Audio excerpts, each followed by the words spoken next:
Yes, it is me once again, Mike from Need to Achieve, bringing you Mission 7, Suffer With Me Challenges. Give yourself a second to check out my loadout and copy it. Now let's get on to the hard action. So the very first challenge is after you go up that set of broken stairs. They're not stairs, they're laddery steppy things. But never mind. Mason will whistle or cause some attention, and then you've got to chuck a knife in this bloke's chest. Done.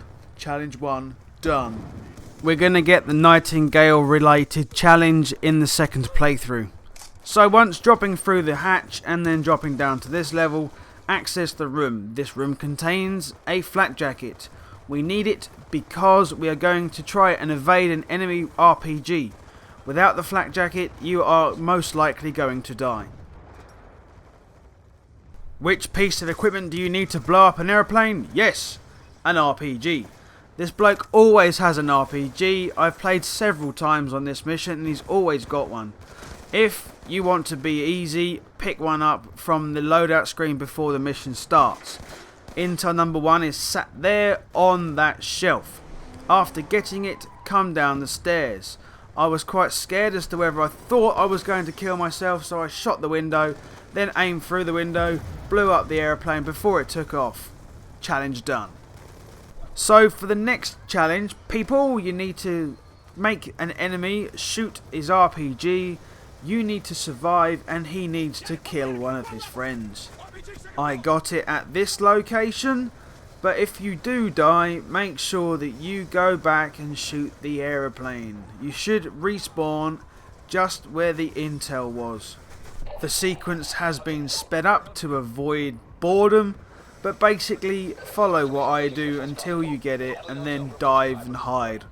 So the next challenge I got was to kill a enemy ZPU, which is effectively an anti-aircraft missile.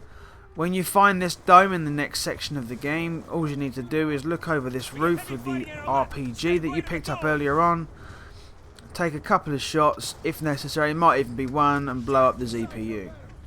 And now for intel number 2. Basically, after starting this area, when you give the Chinese looking bloke a handgun without any bullets, you will need to stick down the left hand side. You will see that car and you will see this flight of stairs. Go through the archway, take him out if you really want to, go into the door to our left, and looking on the bar type area where the TVs are behind it, intel number 2 sits. Okie dokie, so after booting the door in and having your little cutscene with Woods, you'll come into this, what I'd like to call the slow-mo room. You can't do nothing apart from walk, but it will lead you to Intel 3. Intel 3 is just straight through a door, sat on there where I'm shooting. This is another challenge that won't explode on the screen because I've already collected it. But basically, after that bloke gets shot in the head by Mason, get up and then shoot 8 people. That will collect the challenge for eliminating 8 people in the clinic. Moving on to playthrough number 2.